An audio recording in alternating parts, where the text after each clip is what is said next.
Shalom Bapak Ibu semua. Apa kabar?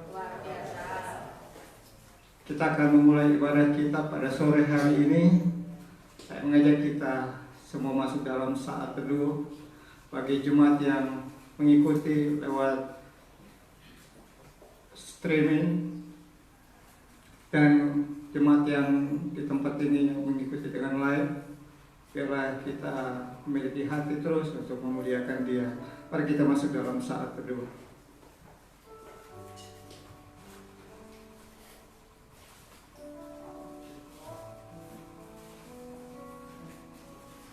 Bapa di dalam surga, terima kasih Tuhan Yesus.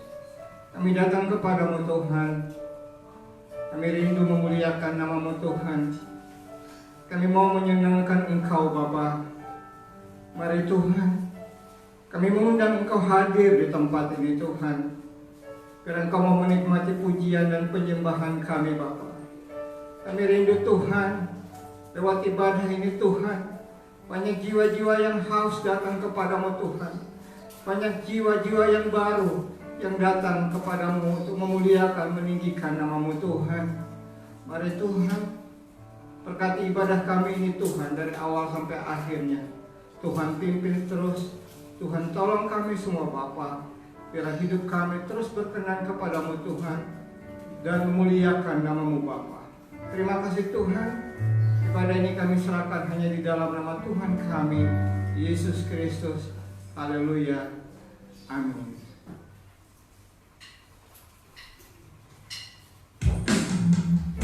Segala puji, segala hormat hanya bagi-Mu Tuhan Yesus. Sebab Engkau adalah Allah yang mulia, Allah yang agung, Tuhan kami. Haleluya. Segala puji, segala hormat hanya bagi-Mu Tuhan. Haleluya.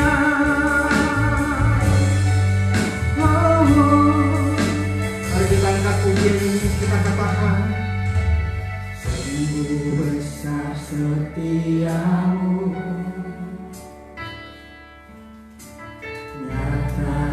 sepanjang hidupku.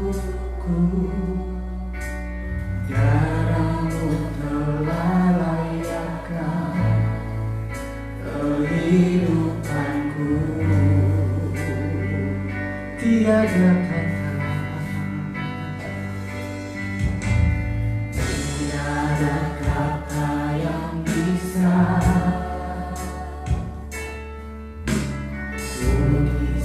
indahnya Kau Tuhan. Bagi-Mu segala pujian dan kemuliaan. Ku tinggikan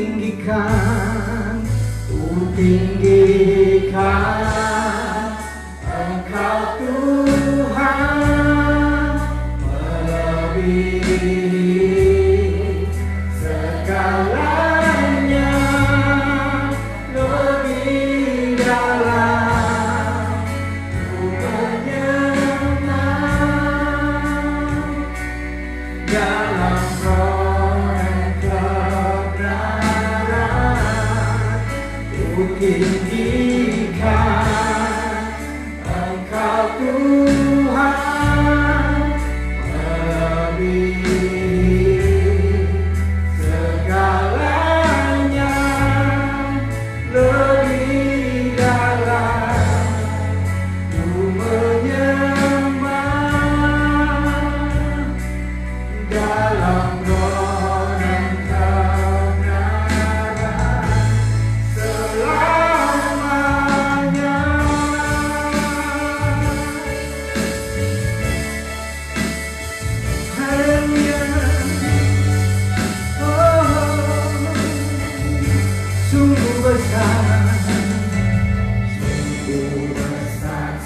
setiamu nyata di sepanjang hidupku. Darahmu telah layakkan kehidupanku.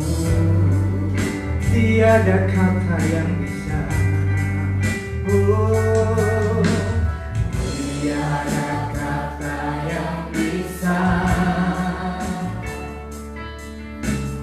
lukiskan indahnya Kau Tuhan. Bagimu segala pujian dan kemuliaan. Kami tinggikan nama-Mu Tuhan, oh, ku tinggikan Engkau Tuhan, melebihi segalanya, lebih dalam ku menyembah dalam roh dan kebenaran. Ku tinggikan Engkau Tuhan, melebihi segalanya, lebih dalam ku menyembah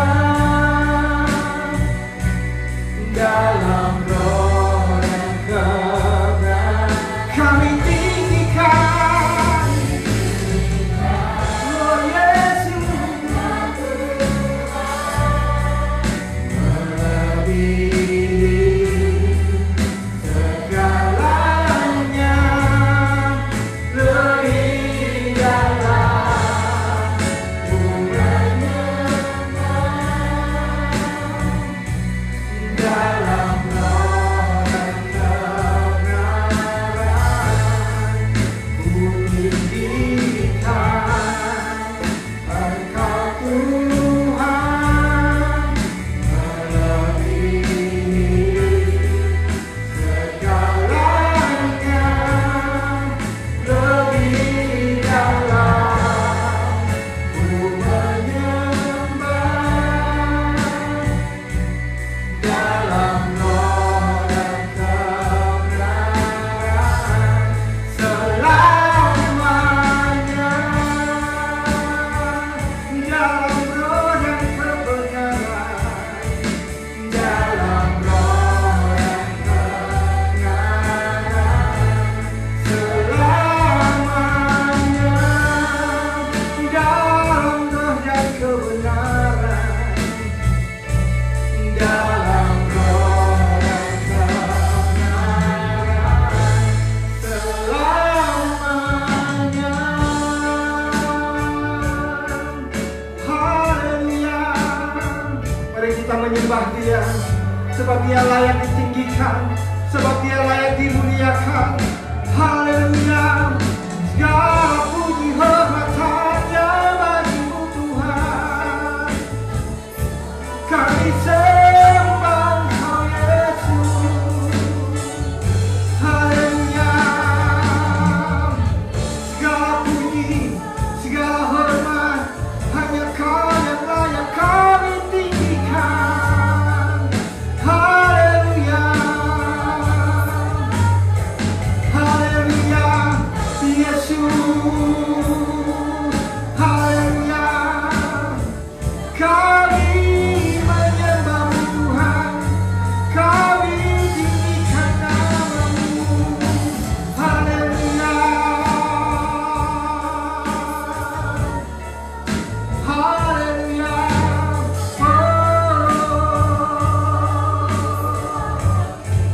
Engkau yang layak kami puji. Haleluya. Haleluya.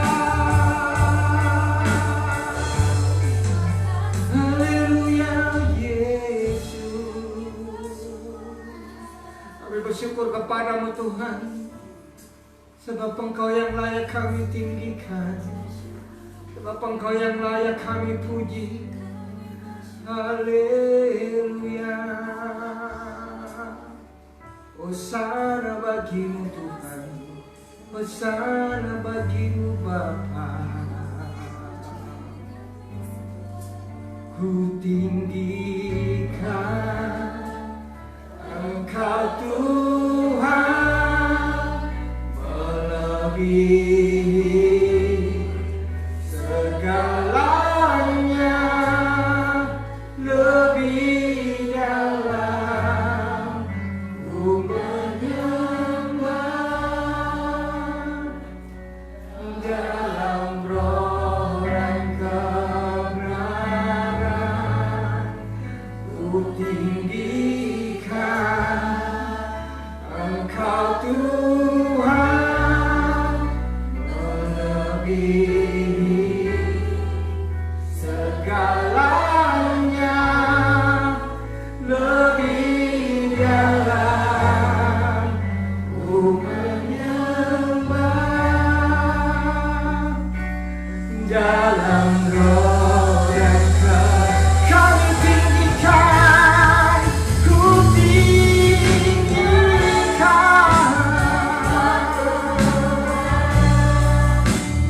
melebihi segalanya, lebih dalam ku menyembah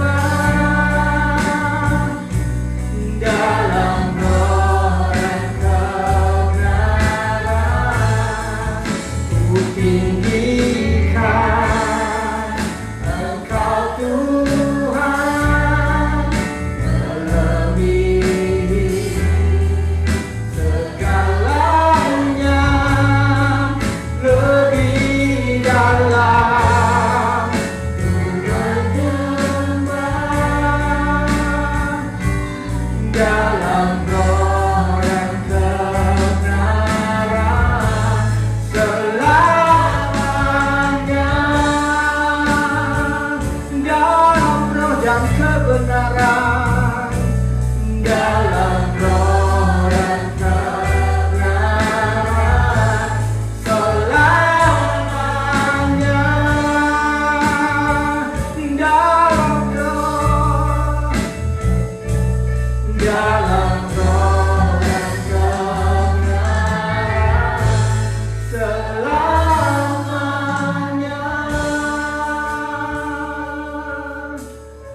Mari kita berikan kemuliaan buat Tuhan Yesus, sebab Dia yang layak ditinggikan, sebab Dia yang layak dipuji, dimuliakan.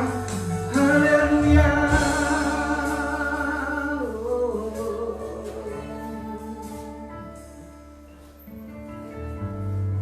Kita akan masuk di dalam firman Tuhan.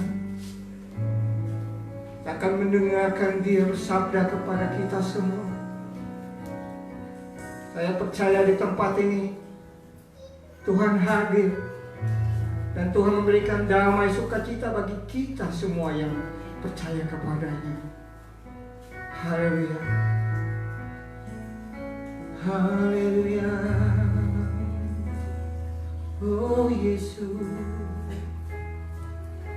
seperti rusa yang haus, itu aliran sungaimu. Hatiku tak tahan menunggu. Oh Yesus, bagai tanah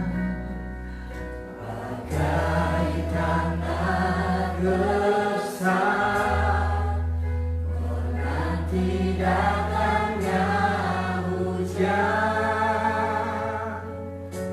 Begitu pun jiwaku, Tuhan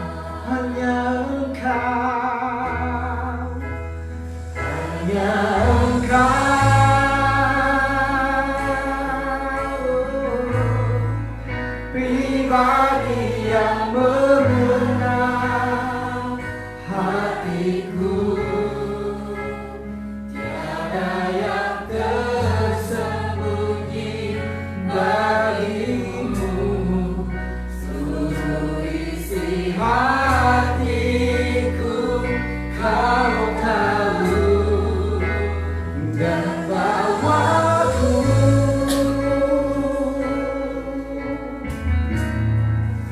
untuk lebih dekat lagi padamu, tinggal dalam indahnya dekapan kasih-Mu. Seperti rusa yang haus, rindu aliran sungai-Mu, hatiku tak tahan, hatiku tak tahan menunggumu, bagai tanah gersang, bagai tanah gersang, menanti datangnya hujan. Begitupun jiwaku, begitupun jiwaku, Tuhan, hanya Engkau, oh Yesus, pribadi yang mengenal hatiku. Tiada yang tersembunyi bagimu, seluruh isi hatiku kau tahu, dan bawaku untuk lebih dekat lagi padamu, tinggal dalam indahnya dekapan kasih-Mu. Hanya Engkau, hanya Engkau, hanya Engkau, Yesus, pribadi yang mengenal hatiku. Tiada yang tersembunyi bagiku, oh, seluruh isi hatiku kau tahu, dan bawaku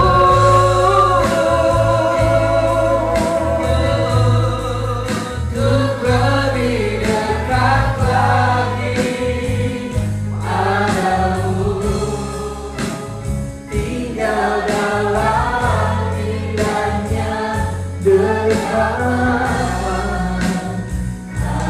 kasih-Mu, tinggal dalam indahnya dekapan, tinggal dalam indahnya dekapan kasih-Mu, tinggal dalam indahnya dekapan-Mu Tuhan, tinggal dalam indahnya dekapan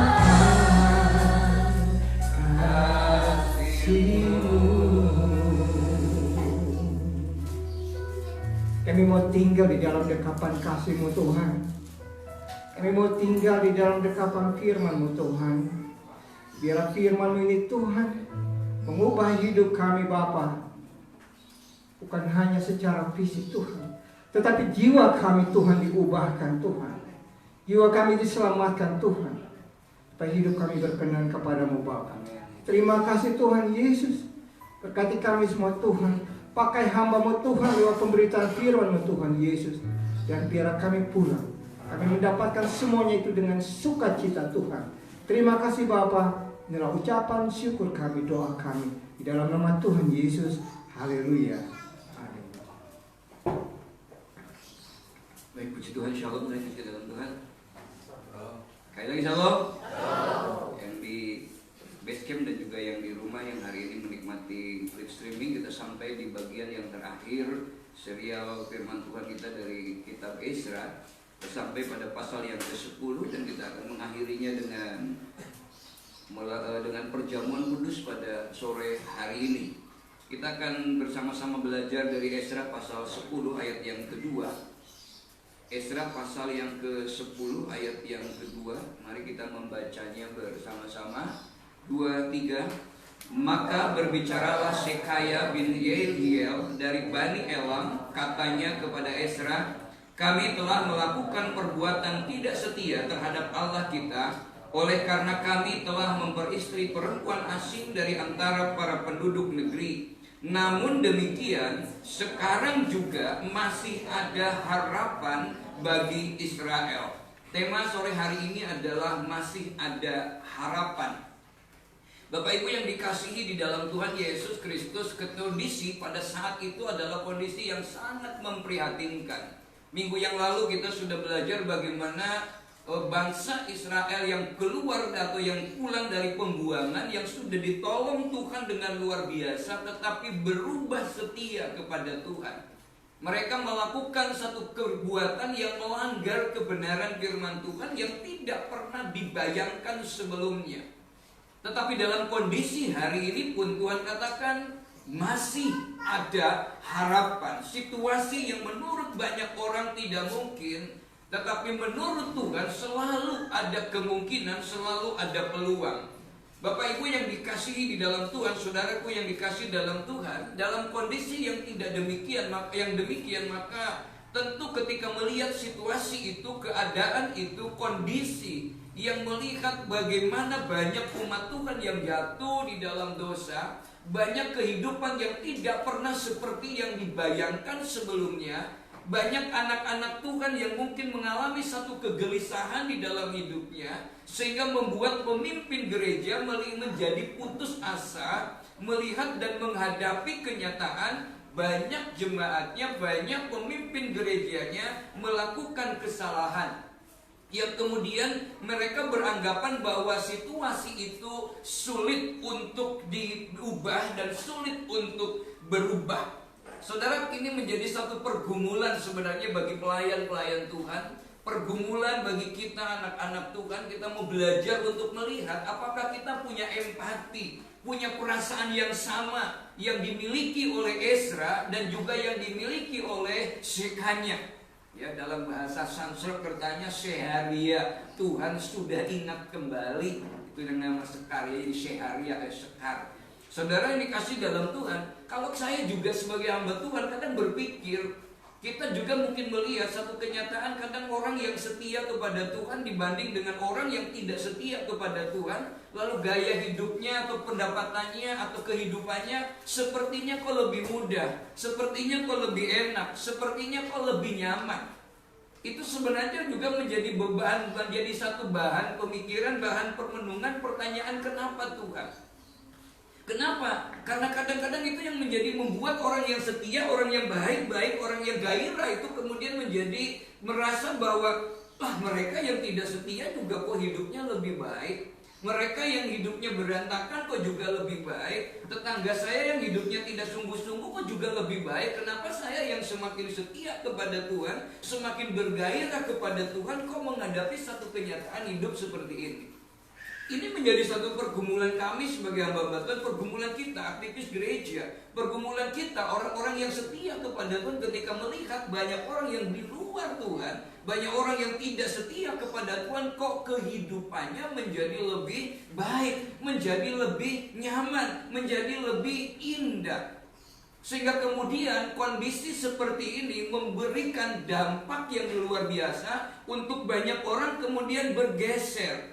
Nah, inilah yang dihadapi oleh Ezra pada waktu itu, melihat begitu banyaknya anak-anak Tuhan yang bergeser dari gaya hidupnya. Kenapa? Atau mengikuti gaya hidup global yang ada di sekitarnya.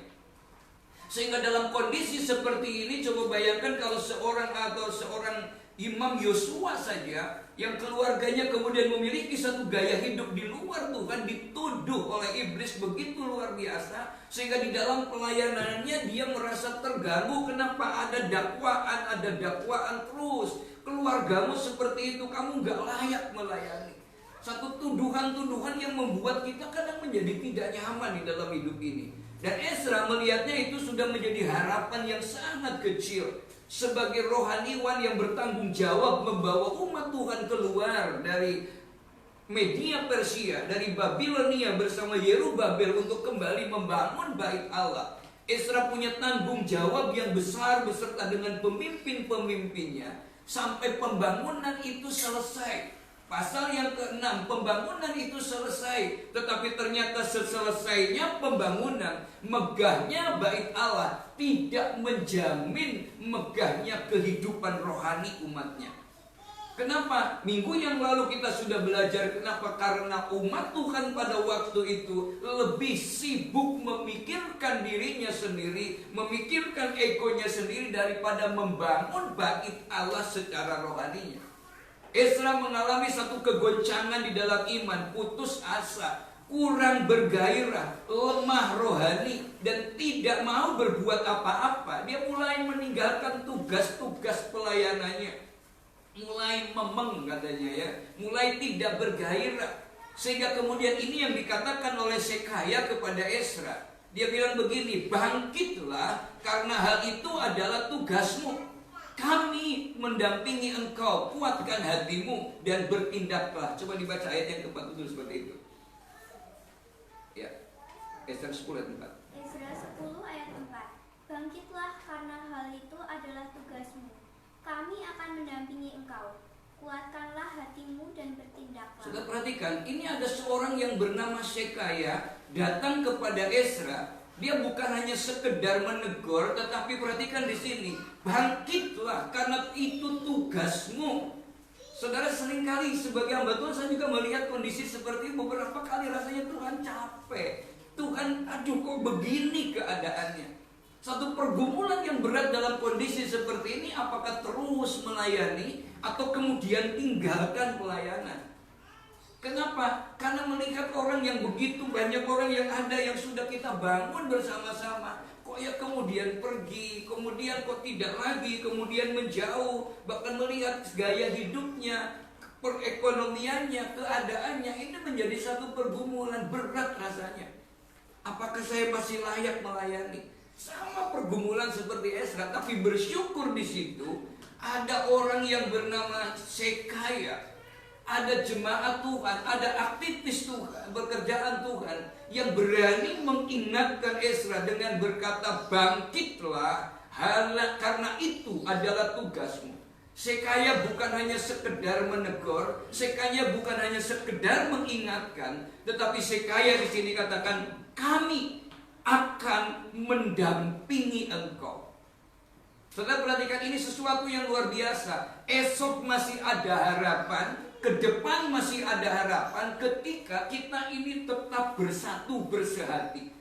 Kita masih punya harapan yang luar biasa kalau satu dengan yang lain sebagai satu tubuh. Kita sama-sama kemudian bersehati bersama, sepenanggungan, satu doa, satu keyakinan, satu kepastian untuk bersama-sama membangun iman kita. Supaya kita benar-benar menikmati kuasa Tuhan, menikmati mujizat Tuhan. Dan Sekaya bilang, kuatkanlah hatimu dan bertindaklah.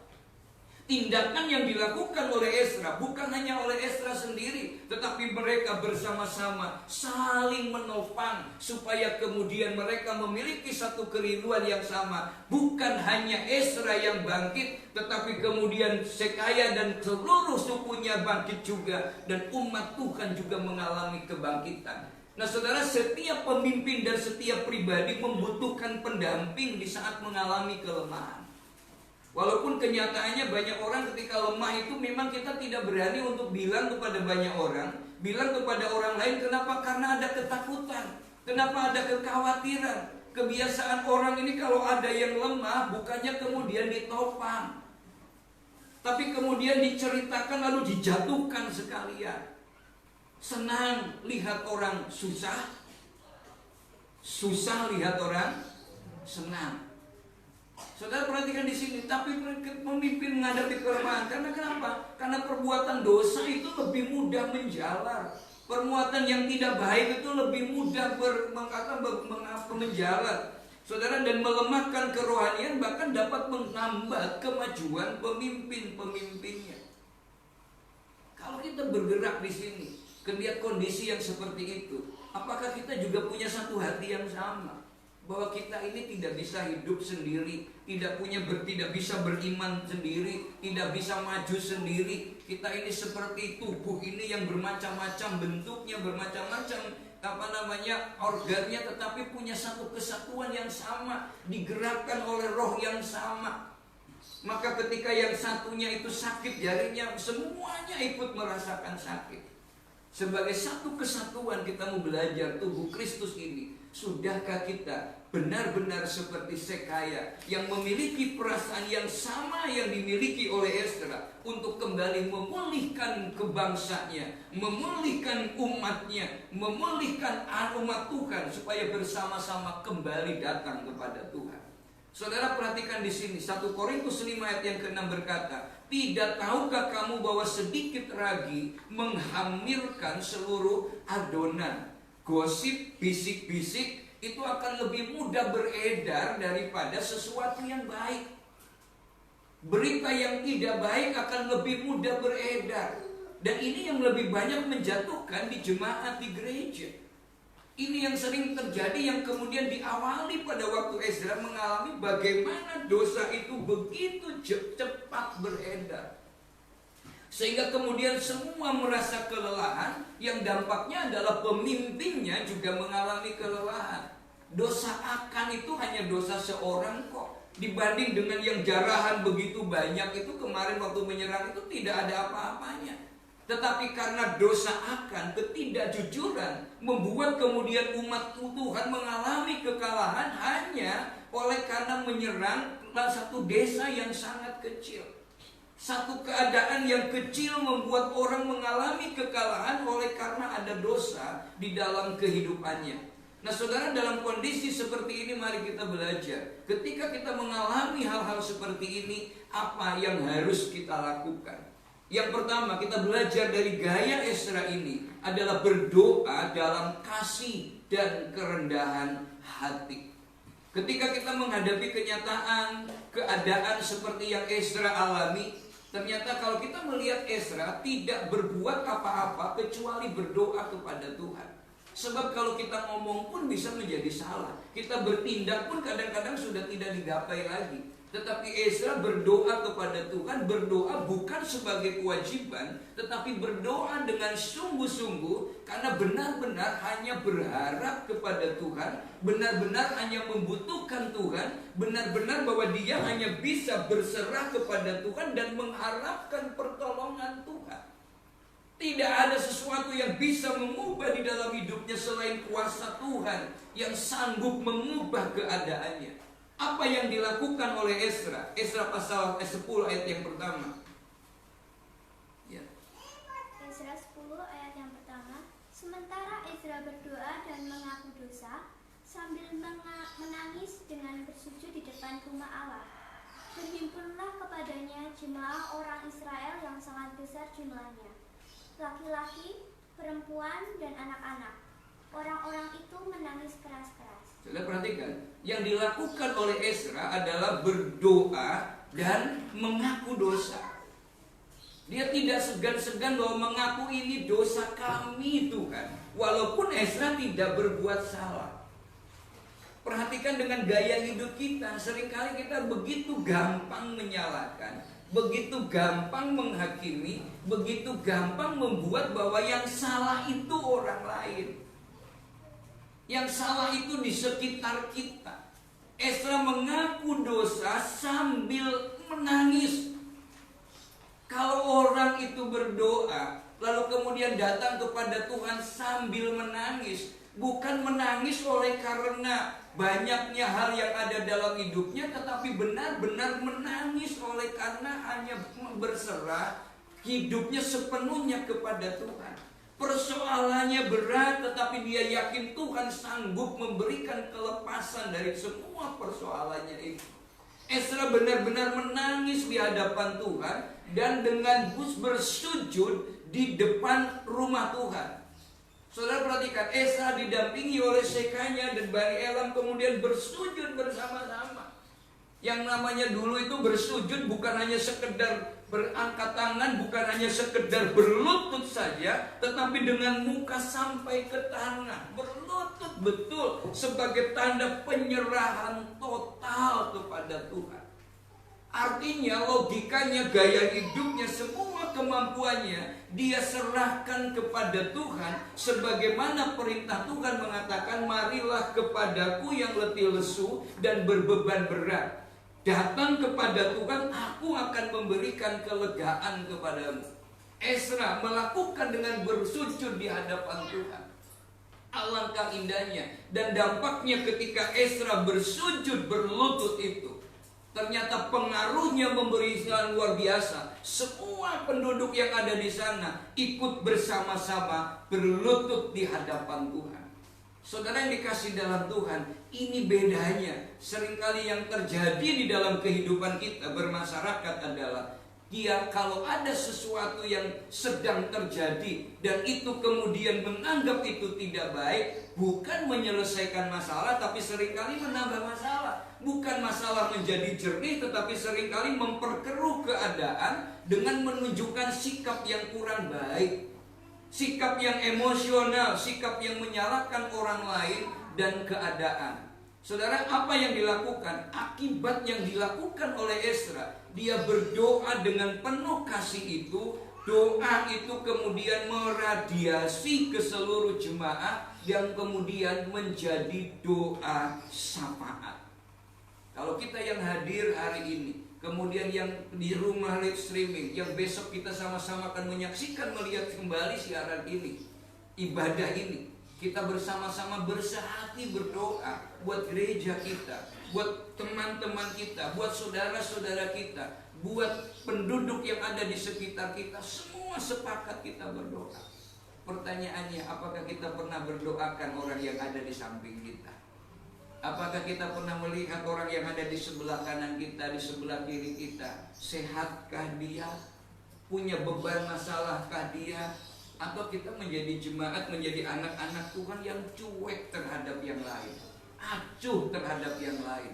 Ternyata Esra yang didampingi oleh Sekanya, yang didampingi oleh yang lain, mereka punya hati yang sama untuk berdoa yang sama, untuk mendoakan yang sama. Betapa dahsyatnya pengaruh kasih yang membuat kemudian ada gerakan yang begitu besar, sehingga seluruh jemaah yang begitu banyak itu akhirnya berdoa syafaat bersama-sama. Saudara, di bagian terakhir esok penuh harapan ini, mari kita bersama-sama belajar bukan hanya berdoa buat diri sendiri, tetapi belajar untuk menjadi pendoa syafaat. Kalau perlu Pak tanya, Pak Dalia, apa yang harus kita doakan hari ini? Siapa yang perlu kita doakan hari ini? Adakah di dalam jemaat yang perlu kita doakan hari ini? Tanya, kemudian coba yang di kiri kanannya sedang ada masalah enggak? Iya kan? Kita bisa sekarang ada WhatsApp, bisa berhubungan. Japri, bagaimana kabarnya hari ini? Ya, bagaimana keadaannya hari ini? Pernahkah kita melakukan itu? Ya, pernahkah kita beberapa menyapa saudara-saudara seiman kita? Kita tidak bisa berjumpa, tapi kita bisa berjumpa di dalam media sosial.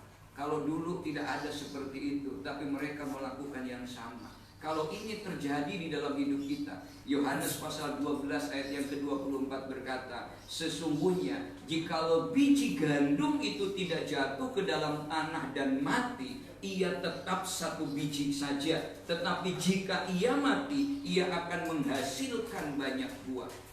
Saudara, apa sih ini? Ketika kita tidak lagi berfokus dan memikirkan diri sendiri, artinya biji gandum itu mati. Pak, saya juga sedang ada masalah. Iya, semua, tidak ada orang yang tidak ada masalah dalam hidup ini.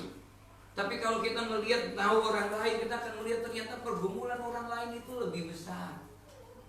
Ya, saudara, kita bergumul, ikut sama-sama berkabung sepenanggungan dengan keluarga Bu Deti ini. Tapi hari ini juga kita sedang bergumul. Saya dari kemarin bergumul buat saudara kita di Wonosari, Bapak Pendeta Daniel Suyanto. Karena waktu saya ke Wonosari ternyata sudah dibawa ke Bethesda dan sekarang masuk di ruang ICU. Hanya mujizat saja yang bisa memulihkan. Dan tadi saya melihat di fotonya bahwa jemaatnya sedang bersama-sama berdoa.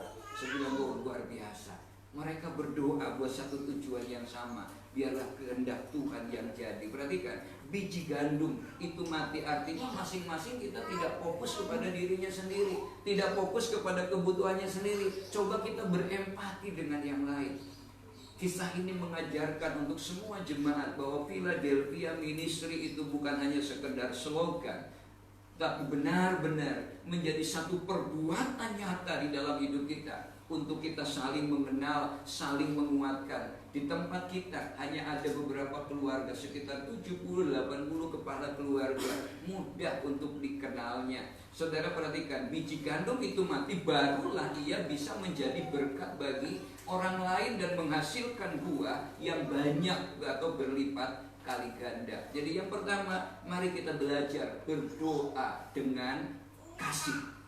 Artinya berdoa bukan hanya berpusat kepada diri kita sendiri, tapi kita mulai belajar untuk mendoakan orang-orang. Tidak perlu laporan, Pak saya hari ini udah berdoa dengan ini, tidak. Tapi kita belajar saling mendoakan. Siapa yang duduk di sebelah kita yang hari ini mungkin tidak bisa datang, siapa di jemaat yang tidak bisa datang, mulai kita doakan, mulai kita sapa. Tidak harus menunggu, tapi kita belajar. Seperti tadi katakan sekanya, dia mendatangi Ezra. Lalu dia bilang kepada Ezra, ayo bangkit, itu tugasmu, tapi aku akan mendampingi engkau. Ayo semangat lagi, kita bersama-sama membangun. Saudara, seorang pemimpin, seorang pelayan Tuhan, seorang aktivis, seorang yang setia kepada Tuhan, begitu melihat gerakan ini pasti semua akan bergairah. Yang kedua, perhatikan, kejarlah kasih. Saudara perhatikan, kasih itu ternyata tidak hanya sekedar menjadi satu slogan, tapi juga harus dikejar. Firman Tuhan mengatakan, sekalipun aku dapat berkata-kata dengan semua bahasa manusia dan bahasa malaikat, tetapi jika aku tidak mempunyai kasih, aku sama dengan gong yang berkumandang dan canang yang gemerincing. Kenapa disebut seperti gong yang berkumandang? Gong itu kan suaranya gede banget, belum gitu ya. Tapi kalau ditengok tuh gong itu kayak apa sih? Ya cuma begitu aja kan? Apa ya, gini terus ada begininya, gong suaranya gede banget, padahal bentuknya cuma kayak gitu, nggak bisa untuk apa-apa. Nanam ikan juga nggak bisa, ya seperti canang yang kemerincing, ramainya luar biasa, tapi hanya begitu saja. Kita perhatikan orang yang kelihatannya bisa di sini, aku bisa berkata dengan semua hebat, pengetahuannya hebat, pendidikannya tinggi, karirnya bagus. Tapi kata Tuhan, kalau itu tidak bermanfaat, tidak memberi dampak, tidak mengakibatkan yang baik, memberikan influence yang baik, pengaruh yang baik, sama dengan gong yang berkumandang, sama dengan canang yang berkemerincing. Artinya, perhatikan yang sama dengan seringkali bahwa orang itu tidak bisa berkata apa-apa, hanya ngomongnya saja, tapi dampaknya tidak ada. Sebab kemarin sudah saya jelaskan bahwa baik itu karir, baik itu prestasi, baik itu kemampuan, itu hanya alat, itu bukan merupakan tujuan. Kalau saya ke warung mau beli apa Pak? Saya mau beli ballpoint. Sampai di warung saya beli ballpoint. Apakah beli ballpoint itu merupakan tujuan? Iya Pak, bukan. Sebab beli ballpoint itu pasti punya tujuan lagi. Buat apa pulpen itu? Buat nulis kan? Oh, nulis. Tapi untuk apa nulis itu? Kalau saya pergi mau ke kantor ke Batu Sinode ke Jakarta, maka saya naik pesawat pasti sampai ke Tangerang. Tangerang itu bukan tujuan. Dari Tangerang naik lagi taksi ke Jakarta. Jakarta itu bukan tujuannya sebenarnya. Tujuannya adalah bagaimana saya ke kantor BPH. Di kantor BPH tujuannya apa? Mau bertemu dengan siapa? Sama ketika Tuhan memanggil kita, tujuannya apa? Supaya kita bersehati menuntaskan amanat agung Tuhan Yesus yang mengatakan beritakanlah Injil ke seluruh dunia. Tujuannya sama, supaya kita menjadi surat pujian dengan apa yang Tuhan percayakan kepada kita. Dan itu tidak bisa dengan sendirinya ada kalau kita tidak memiliki kasih agape di dalam hidup kita. Sebab kalau kasih Philea, sebab kalau kasih eros itu hanya kasih balas budi. Kasih itu memiliki motivasi. Saya mengasihi seseorang supaya dia mengasihi saya, atau saya mengasihi dia karena dia sudah mengasihi saya. Artinya kasihnya tidak tulus. Dan itu yang kemudian Yesus lakukan kepada Petrus. Ketika Yesus bertanya kepada Petrus, dia mengingatkan, apakah engkau mengasihi aku?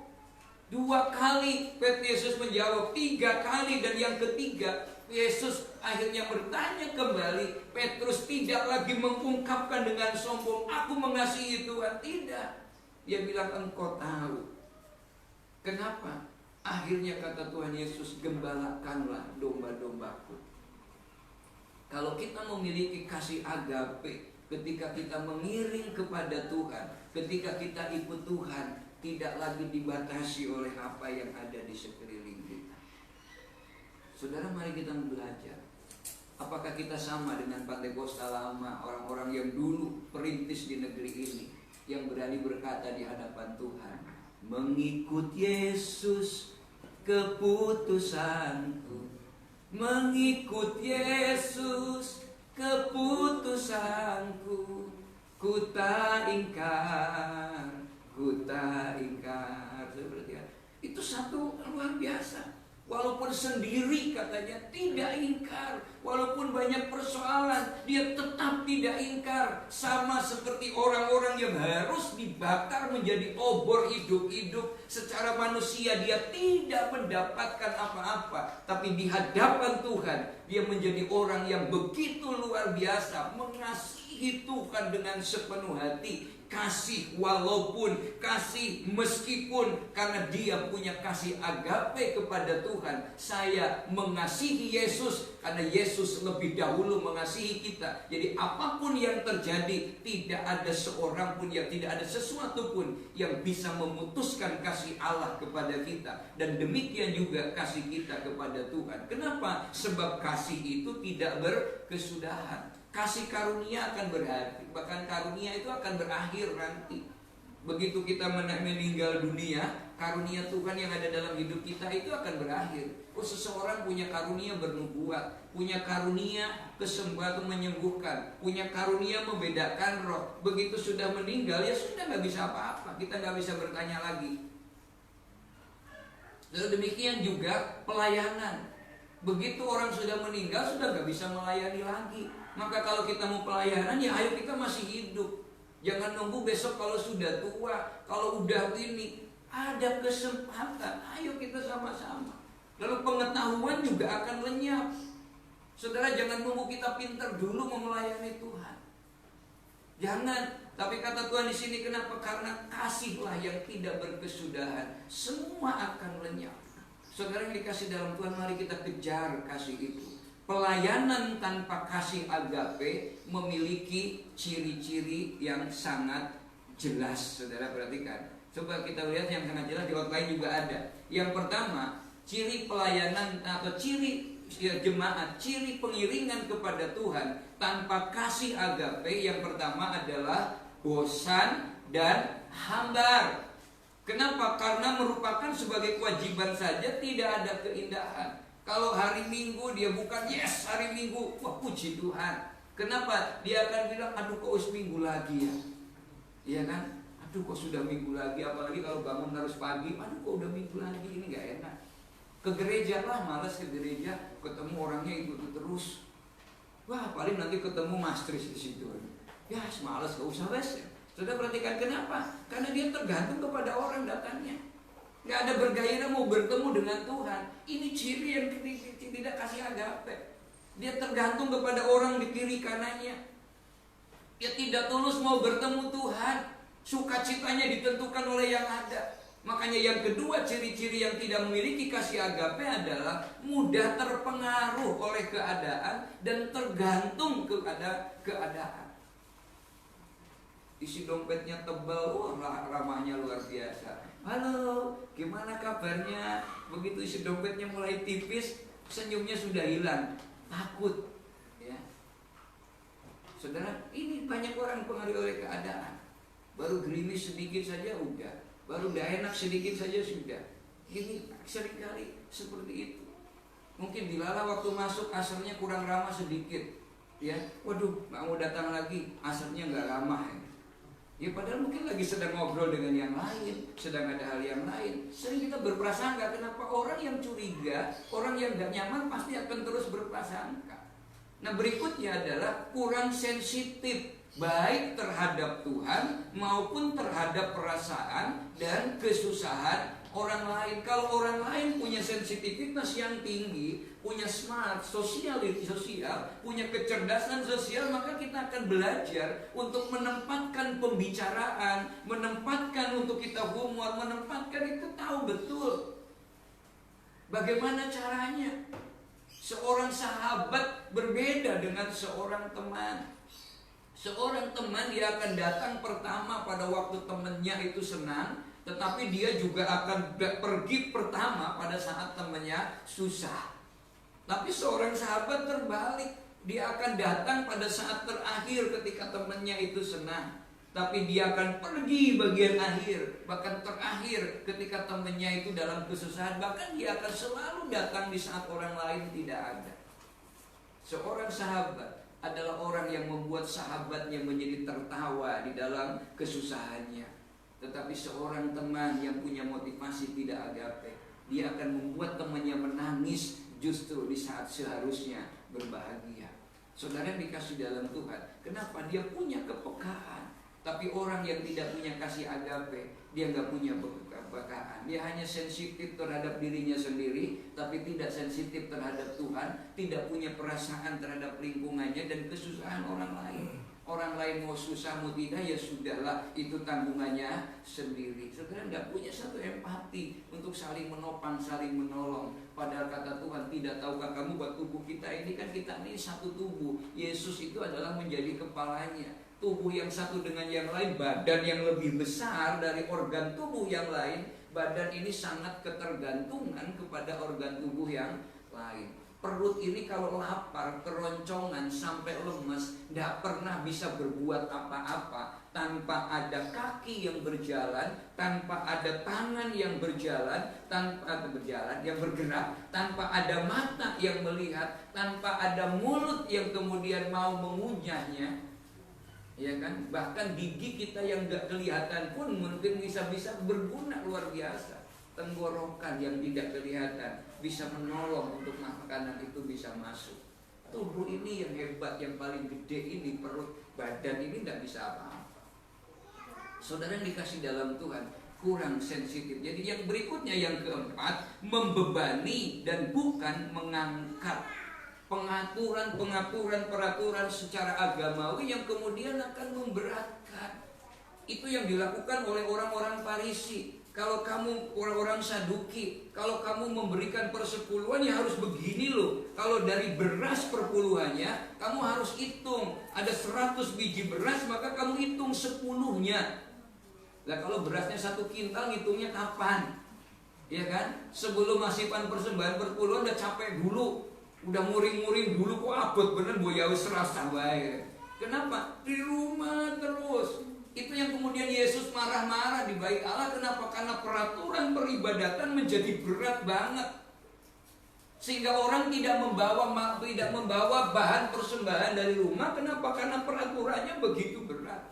Akibatnya apa? Dibisniskan di tempat ibadah. Sampai Yesus katakan kepada orang Farisi, kamu mencuci mangkok di bagian luarnya, tapi bagian dalamnya tidak. Kamu melakukan sesuatu yang hebat di luar kelihatannya, tapi dalamnya tidak. Yesus bilang begini, ikuti pengajarannya, tapi jangan ikuti perbuatannya. Saudara, membebani. Pertanyaannya, apakah ibadah itu membebani kita? Apakah memuji Tuhan itu membebani kita? Apakah pelayanan itu membebani kita? Justru ketika datang kepada Tuhan, Yesus yang angkat beban itu. Yesus yang angkat dosa itu. Kita tidak bisa mengangkat dosa orang per orang, tapi kita datang kepada Tuhan, lalu biarlah Tuhan yang mengangkat segala beban, kelemahan di dalam hidup kita. Dan yang kelima, mencari dan membahas kekurangan orang lain. Lebih senang mengkritik daripada berdoa. Lebih senang untuk mengkritik orang daripada berdoa. Lebih senang membahas, mencari kekurangan orang lain. Padahal kalau kita melihat kekurangan orang lain, tidak ada kok yang bisa orang itu sempurna. Pasti ada kok. Saudara, pasti ada kekurangannya. Wong saya pakai jas hari ini aja, orang nanti bilang panas gini kok pakai jas. Iya kan? Pasti ada kekurangannya. Vio di depan duduk dengan begitu pakai masker, nggak kelihatan orang ketawanya. Kalau gitu saya udah senyum loh, Pak, maskernya kurang bagus. Ada saja kekurangannya. Kita nggak akan bisa sempurna. Nah, saudara perhatikan, lebih senang mengkritik, lebih suka menunjuk kekurangan daripada mengisi dan memperbaiki. Sebagaimana payung itu kalau bocor, pemimpin itu ada mengalami kebocoran. Orang-orang yang ada di dalam Tuhan ada mengalami kebocoran. Kata Tuhan tidak harus diganti. Kita harus menjadi penambalnya, yang kuat menopang yang lemah. Kelemahan orang lain ditutup dengan kelebihan orang lain lagi. Itu mestinya kita sebagai satu tubuh. Sebab kalau di hidung ada lalat saja, ada nyamuk saja, tidak pernah bisa mengusir hidungnya. Kita membutuhkan tangan untuk mukul. Saudara perhatikan, kita gatal saja, Bude Joko kepanasan saja membutuhkan tangan untuk kipas-kipas. Iya kan? Membutuhkan orang lain kita. Ayo kita sadar di sini. Kalau kita kasih agape yang keenam, tidak akan membenarkan diri sendiri. Orang yang memiliki kasih agape tidak akan membenarkan diri sendiri.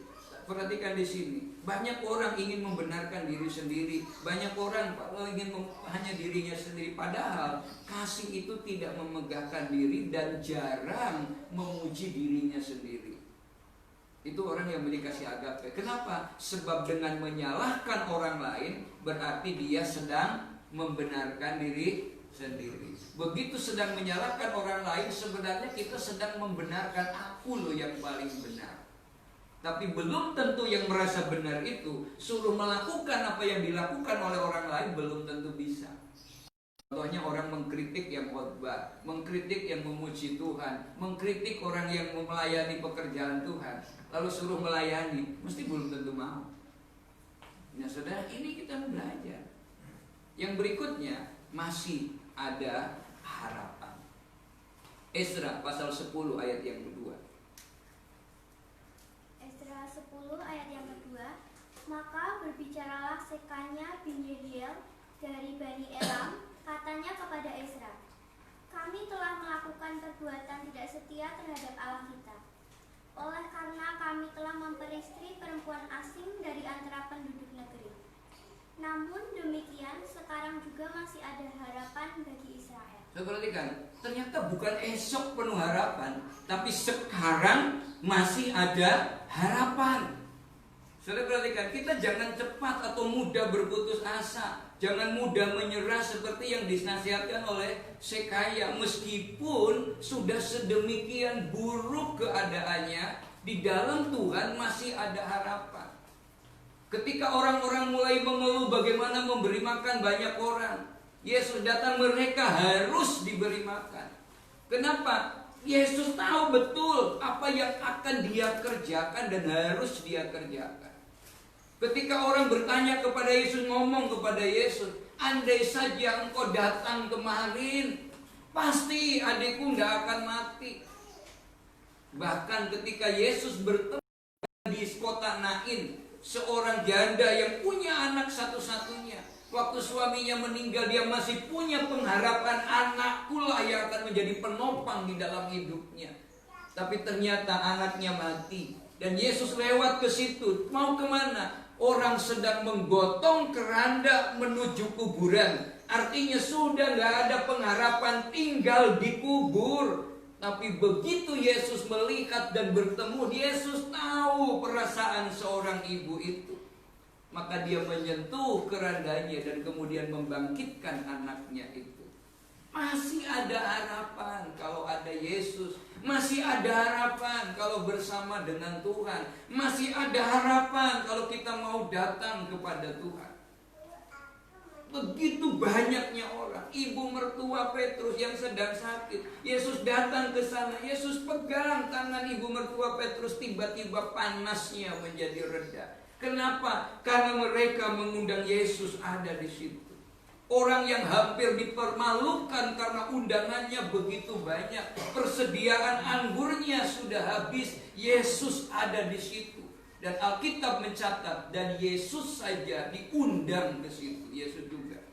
Artinya pertanyaannya, permasalahannya sebenarnya bukan ada atau tidak ada mujizat dalam hidup kita, tapi apakah kita undang Yesus atau tidak di dalam hidup kita. Selama Yesus ada di dalam hidup kita, masih ada harapan. Kenapa? Karena Allah kita lebih besar dari persoalan kita. Bukankah Yesus bilang, tidak tahukah kamu bahwa roh yang ada dalam hidupmu itu lebih besar kuasanya daripada roh yang ada di dalam dunia. Alkitab mencatat sekarang masih ada harapan. Jadi perhatikan, kita harus tetap berharap meskipun keadaannya, sebab pengharapan tidak mengecewakan. Jangan berpikir nantilah kalau sudah selesai baru ada harapan. Tidak. Harapan itu tidak muncul setelah persoalan selesai. Tapi justru ketika persoalan itu masih berat, pengharapan kepada Tuhan masih bisa diandalkan. Itu tergantung apakah kita dipenuhi oleh Tuhan atau tidak. Orang yang menikmati Tuhan, dia selalu akan melihat kesempatan di tengah-tengah kesulitan. Tetapi orang yang tidak bersama dengan Tuhan, dia selalu akan melihat kesulitan di tengah banyaknya kesempatan. Saudara yang dikasih dalam Tuhan, persoalan dan masalah kita yang kita hadapi adalah kesempatan untuk kita bisa lebih dekat kepada Tuhan. Dia buka jalan saat tiada jalan, dengan cara yang ajaib. Dia buka jalan bagiku. Dia menuntunku dan memeluk diriku. Dengan kasih dan kuasanya Dia buka jalan. Dia buka jalan. Saudara perhatikan, Dia buka jalan saat tiada jalan. Artinya yang membuka jalan siapa? Tuhan. Guru sudah 4 hari, guru sudah berbau busuk, guru sudah ditutup makamnya, dimeteraikan dengan batu yang begitu kuat. Yesus bilang, buka tutup kubur, buka tutup kematiannya. Tidak tahu kamu, aku ada di sini. Begitu ada Yesus di situ, dia bilang, Lazarus keluarlah. Sakeus, orang yang sudah tersingkir luar biasa. Kenapa? Karena dia kejahatannya begitu luar biasa. Tidak mungkin dia bertobat. Tidak mungkin dia bisa kembali. Tidak mungkin dia bisa memiliki kasih. Tetapi begitu dia bertemu dengan Tuhan, dan Yesus mampir masuk ke rumahnya, Yesus dengan tegas, dia ini juga anak Abraham. Orang tidak percaya kepada Yesus. Ucapannya Yesus, sampai Sakeus sendiri berkata, separuh yang aku punya akan aku berikan kepada orang miskin, dan kalau ada yang aku peras akan aku kembalikan 4 kali lipat. Orang-orang yang ada di situ, dia rame-rame bikin paduan suara. Apakah saya mesti koprol lalu bilang wow gitu? Kaget semuanya. Ternyata orang yang pelit, medit, cetil bisa diubahkan karena dia bertemu dengan Tuhan. Jangan berpikir orang yang judes, des, tidak bisa diubahkan oleh Tuhan kalau bertemu dengan Tuhan, suatu kali Anda akan bertemu dengan orang itu, melihat senyumnya, wow, kok ramah banget ya, luar biasa. Tumben. Pertama kita bilang tumben, kedua bilang coba sesuk, ketiga bilang wah memang benar sudah dirubahkan. Lalu sambil berjalan bangga orangnya, aku wis oh wah jangan ya, aku berubah. Nah, di saat kita putus asa, dia akan muncul memberikan pengharapan. Saat menghadapi jalan buntu, dia akan muncul memberi jalan keluar. Kenapa? Karena dia Allah yang ajaib. Sekarang juga masih ada harapan bagi kita. Yesaya 40 ayat 31 berkata, tetapi orang-orang yang menanti-nantikan Tuhan, artinya berharap kepada Tuhan, akan mendapatkan kekuatan baru. Firman Tuhan berkata, mereka seumpama raja wali yang naik terbang dengan kekuatan sayapnya. Kenapa dikatakan seperti raja wali? Sebab raja wali kalau terbang, dia selalu terbang di atas badai. Ini badai panas, dia akan selalu di atasnya. Semakin tinggi, dia akan semakin tinggi. Sama ketika Nuh ada di bahteranya, air semakin tinggi, dia tetap mengatasi badai itu. Dan Alkitab bilang begini, iya, mereka berlari dan tidak menjadi lesu, mereka berjalan dan tidak menjadi lelah. Dia akan selalu seger, dia tidak akan berteriak dengan apakah caranya membasahi dompet yang sudah kering dengan membasahinya dengan air mata. Nggak akan bilang begitu. Nah, pertanyaannya adalah bagaimana cara memerangi dosa? Esra 10 ayat yang ketiga. Ezra 10 ayat yang ketiga, marilah kita sekarang mengikat perjanjian dengan Allah kita, bahwa kita akan mengusir semua perempuan itu dengan anak-anak yang dilahirkan mereka, menurut nasihat Tuhan dan orang-orang yang gemetar karena perintah Allah kita.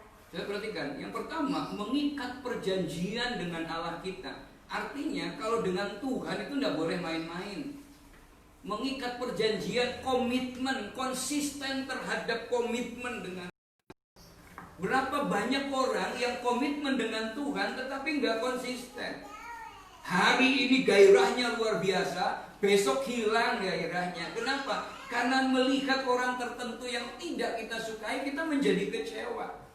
Nah, saudara perhatikan di sini, butuh keseriusan di dalam Tuhan. Yang kedua, meninggalkan dosa dan perbuatan jahat harus ditinggalkan. Seperti Yusuf, resikonya besar, dia harus difitnah, tapi dia tinggalkan itu, tidak apa-apa. Jangan seperti Daud, melihat mundur, lama-lama jatuh di dalam dosa.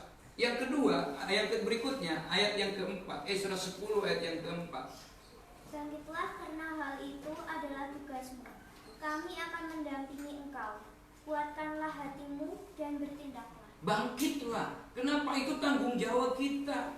Sudah perhatikan, kalau kita bersama-sama bangkit di hadapan Tuhan, bangkit bersama-sama kepada Tuhan, berdoa bersama-sama, bareng-bareng kita satu gereja ini, seluruh anak Tuhan, kita berdoa syafaat bagi hidup kita, bagi keluarga kita, satu dengan yang lain. Tuhan katakan itu akan memberikan influence, akan memberikan pengaruh, radiasi yang begitu luar biasa. Kuatkan hati dan bertindak. Jangan terpengaruh oleh apa yang ada di sekitar kita. Sebab kuasa Tuhan itu tetap sama. Dahulu, sekarang, bahkan sampai selama-lamanya. Yang kedua, bagaimana cara menghadapi dosa? Ayat yang ke-11. Tetapi sekarang mengakulah di hadapan Tuhan, Allah nenek moyangmu, dan lakukanlah apa yang berkenan kepadanya, dan pisahkanlah dirimu dari penduduk negeri dan perempuan. Setelah terbebas dari pengaruh dosa, baru bertindak untuk memerangi dosa. Kalau kita masih ada di situ terus, akan tertuduh seperti Imam Yosua. Seorang yang kesel, seorang yang sedang marah-marah, seorang yang kalut, seorang yang tidak bisa mengendalikan dirinya sendiri, harus terbebas dahulu dari pengaruh itu, baru kemudian akan bisa menang terhadap pengaruh dari dosa itu. Dan itu yang dialami oleh Esra, yang diberitahukan oleh Esra kepada umat Tuhan. Dikatakan yang pertama, mengakui dosa dan kesalahan. Berapa banyak orang yang tidak bisa jujur terhadap kesalahannya. jujur terhadap diri sendiri. Kadang kita lebih jujur terhadap tetangga, lebih jujur menceritakan orang lain.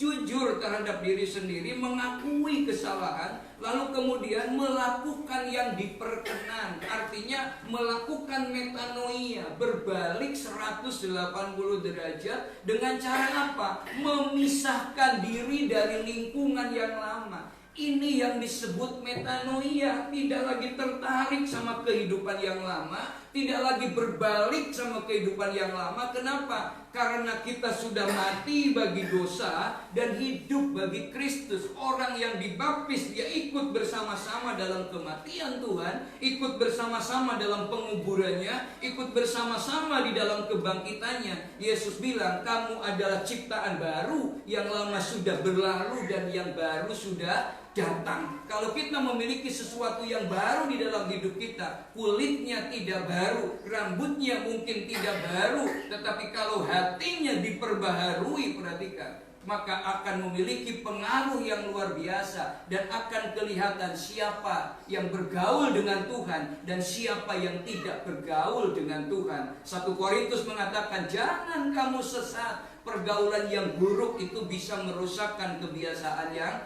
baik. Amsal pasal 13 ayat 20 berkata, siapa bergaul dengan orang bijak akan menjadi bijak, tetapi siapa berteman dengan orang bebal bukan menjadi bebal saja, tetapi katakan, ia akan barangnya, tetapi siapa berteman dengan orang bebal akan menjadi malang.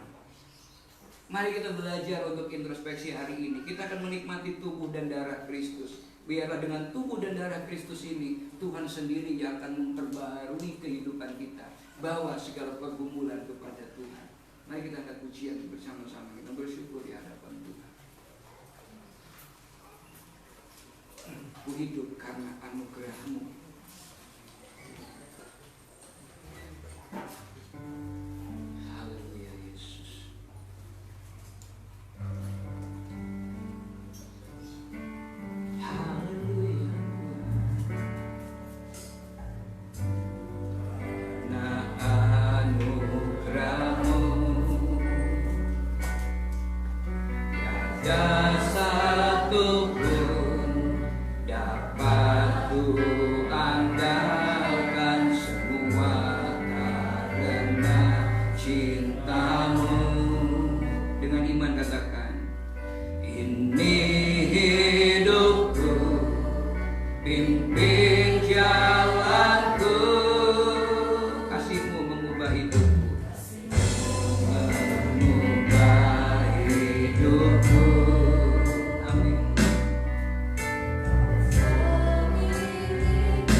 Apa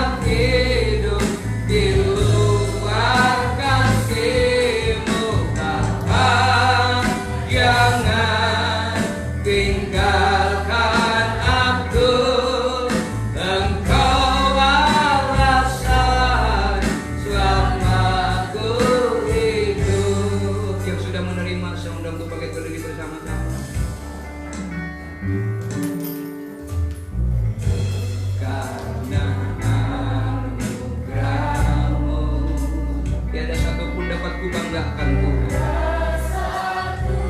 Ya Tuhan Yesus, semua karena cinta-Mu. Ini hidupku, pimpin jalanku. Amin Tuhan. Katakan, kasih-Mu mengubah hidupku.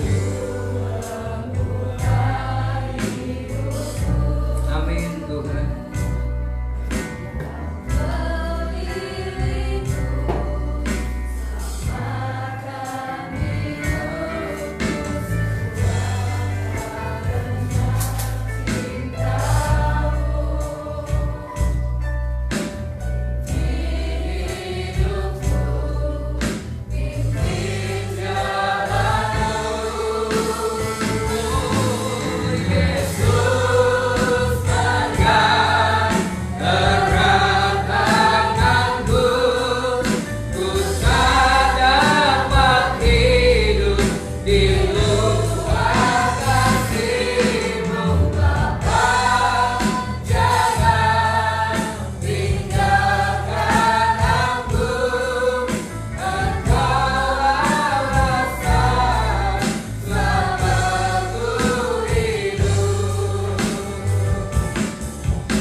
Kami mau menggenapi firman-Mu Tuhan. Ketika kita ada di dalam Tuhan, Yesus bilang, aku datang supaya mereka memiliki hidup dan hidup di dalam segala kelimpahan.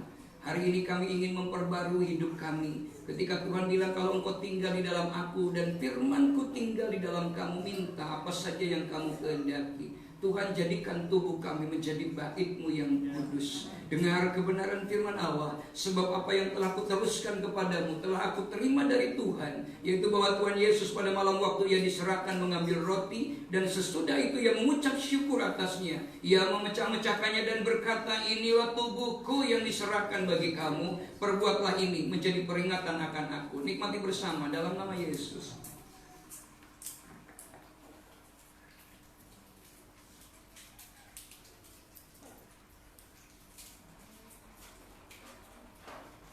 Haleluya Tuhan. Haleluya Yesus. Glory haleluya. Angkat cawan lebih tinggi daripada kepala kita. Darah-Mu Yesus sucikan aku. Amin.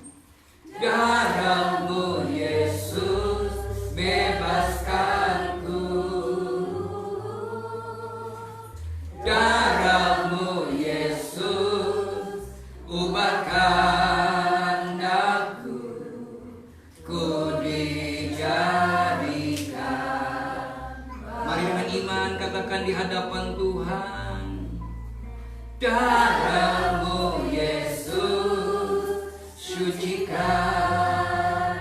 Ini iman kami di hadapan-Mu Tuhan. Darah-Mu Yesus bebaskanku.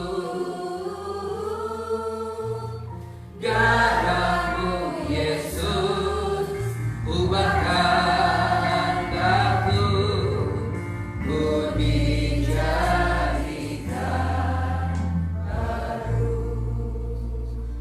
Terima kasih Tuhan buat darah-Mu yang hari ini hendak kami nikmati. Karena kami tahu anggur ini adalah lambang dari darah Yesus yang sudah ditempatkan. Demikian juga ia mengambil cawan sesudah makan lalu berkata, cawan ini adalah perjanjian baru yang dimeteraikan oleh darahku. Perbuatlah ini setiap kali kamu meminumnya, menjadi peringatan akan aku. Nikmati bersama dalam nama Yesus. Haleluya. Mari bersyukur di hadapan Tuhan. Haleluya.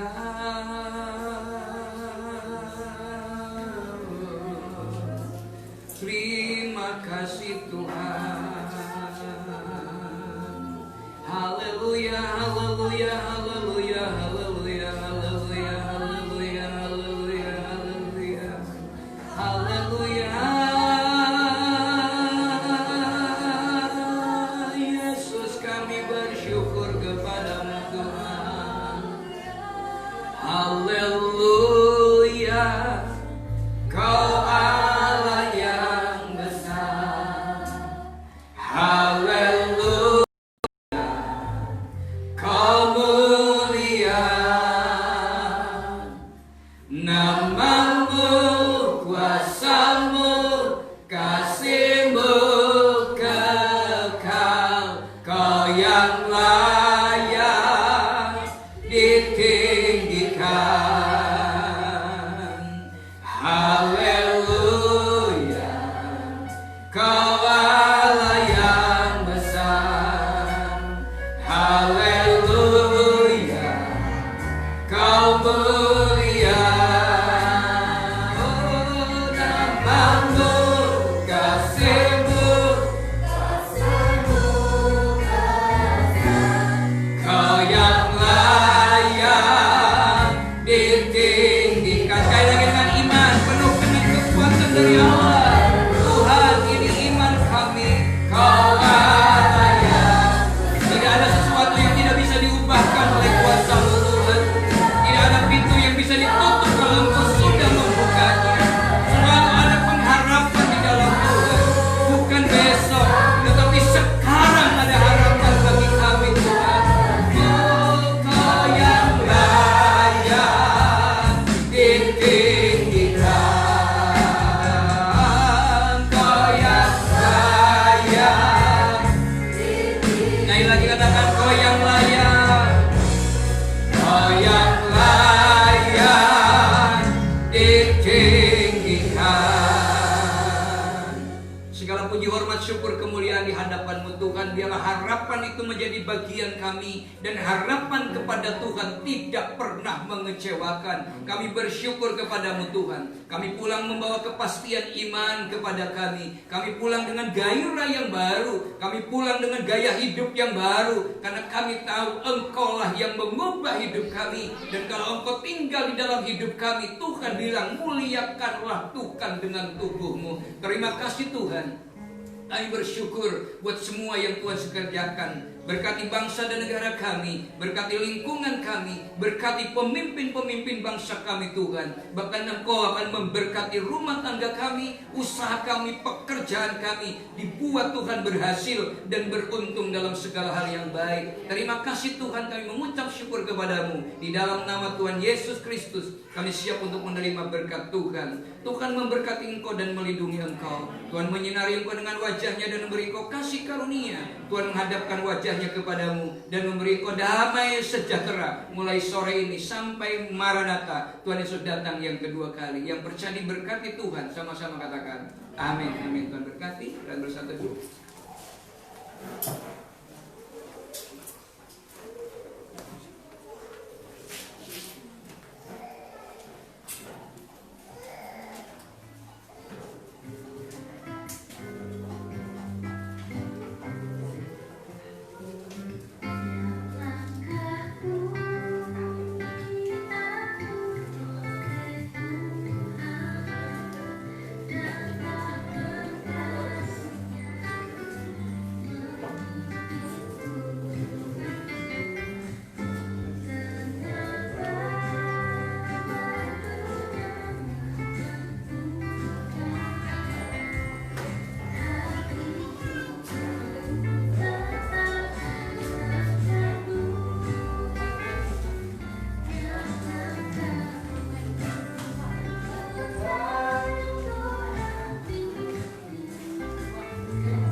apa-apa.